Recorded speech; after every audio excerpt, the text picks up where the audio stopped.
بسم اللہ الرحمن الرحیم۔ السلام علیکم ناظرین۔ احمد کی آپا بیوہ تھیں۔ ان کی ایک جوان خوبصورت بیٹی تھی۔ وہ تینوں گھر میں رہتے تھے۔ احمد کے والدین کی بہت پہلے ہی ڈیتھ ہو گئی تھی۔ وہ بس 2 بہن بھائی تھے۔ آپا کی شادی ہوئی تو وہ رخصت ہو کر اپنے سسرال نہ گئی، کیونکہ اس وقت احمد 10 سال کا تھا۔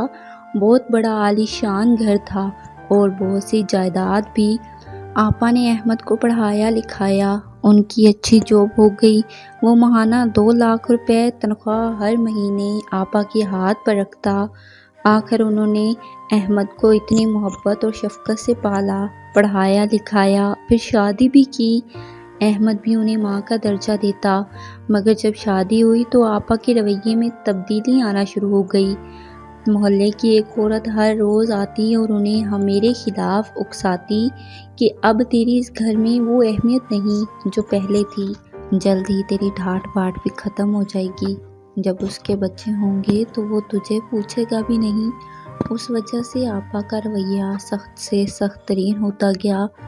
ان کے ساتھ ان کی بیٹی بھی تھی، جس کی عمر 18 سال تھی۔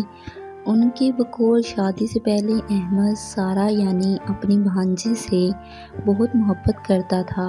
ہر مہینے مہنگے مہنگے تحائف لاتا، ہر دوسرے دن ڈنر کروانے لے جاتا، مگر اب وہ مجھے ٹائم دینے لگا تھا۔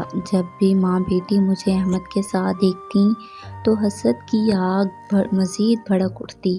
میں نے ان کا کبھی برا نہ سوچا۔ میں جانتی تھی کہ آپا کے لہجے میں یہ تبدیلی اس عورت کی وجہ سے آئی ہے۔ وہ ان کے کان بھرتی۔ اس کے اپنے گھر میں بھی 3 بہویں تھیں، مگر وہ انہیں بھی سکون سے رہنے نہ دیتی تھی۔ جو اپنے گھر کا سکون برباد کر کے رکھے، وہ دوسروں کو کیسے سکون دے سکتی ہے؟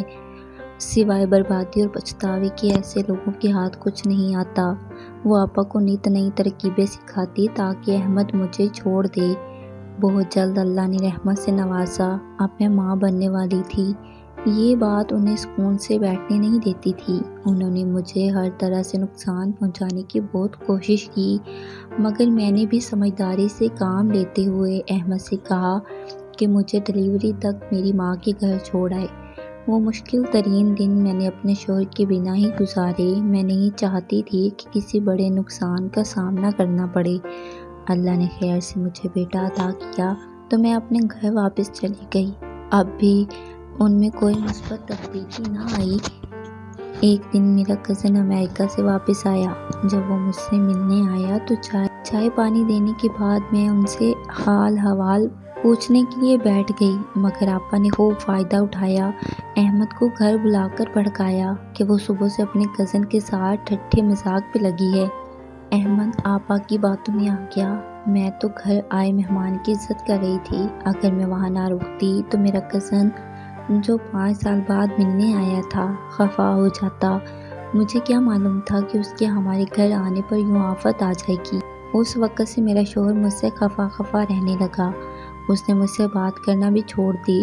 اس کے جانے کے ٹھیک 1 دن بعد انہوں نے عجیب و غریب گفٹ اور پھول میری الماری میں رکھ دیے۔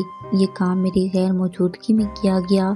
جب احمد الماری سے کپڑے نکالنے گیا تو سارا گھر سر پر اٹھا لیا کہ یہ پھول کہاں سے آئے ہیں۔ ان کا اشارہ میرے کزن کی طرف تھا۔ میں سمجھ گئی تھی یہ ان کی چال ہے۔ یہ سب انہوں نے مجھے احمد کی نظروں سے گرانے اور ان کی زندگی سے نکالنے کے لیے کیا تھا، مگر کسی معصوم پر الزام اور تہمت کا گناہ بہت بڑا ہے اور اللہ کو سخت ناپسند ہے۔ احمد سے کئی بار میں نے کہا کہ پلیز ایک بار میری بات سن لیں، مگر آپا نے مجھے دھکے مار کر گھر سے نکال دیا۔ جلدی احمد نے حقیقت معلوم کر لی اور پلان بنا کر سب ان سے سچ اگلوا لیا۔ جب مجھے گھر سے نکالا تو میرا بیٹا بھی انہوں نے چھین لیا۔ میں نے کئی بار احمد کو کال کی، مگر وہ غصے میں تھے۔ انہوں نے میری کوئی بات نہ سنی۔ اپنے بیٹے کی جدائی میں یہ دن میں نے رو رو کر گزارے۔ بیٹے سے جدائی کی اذیت صرف ایک ماں ہی سمجھ سکتی ہے۔ جب میری احمد سے بات ہوئی تو میں نے سب سچ بتایا کہ میرا کوئی قصور نہیں ہے۔ پھر انہوں نے ساری باتیں آپا کے منہ سے سنی تو میرا یقین کر لیا۔ میں وہاں اپنے بیٹے کو لینے آئی تو آپا مجھ سے جھگڑنے لگی اور کہنے لگی، مجھے دیکھو 1 منٹ بھی نہیں لگا تمہیں اس گھر سے نکلوانے کے لیے، اب میں تمہیں احمد کی زندگی سے بھی نکال دوں گی۔ احمد کو یہ سن کر بہت دکھ ہوا تھا۔ احمد کا دل نہیں مانا۔ پھر اس گھر میں رہنے کے لیے انہوں نے علیحدہ گھر لے لیا اور وہ گھر آپا کے نام کر دیا۔ وہ اب بھی ماہانہ خرچہ بھیجتی ہیں انہیں، مگر آپا نے اپنی عزت اور قدر کھو دی۔ سچ زیادہ دیر تک نہیں چھپتا، ایک دن تو حقیقت واضح ہو ہی جاتی ہے۔ دوسروں کے لیے ایسا گڑھا مت کھودیں جس میں آپ خود ہی پھسل کر گر جائیں۔ آج کی یہ سبق آموز کہانی آپ کو کیسی لگی؟ اپنی قیمتی رائے سے ضرور آگاہ کیجیے گا۔ ملتے ہیں کسی ایسے ہی سبق آموز کہانی کے ساتھ۔ اللہ نگہبان۔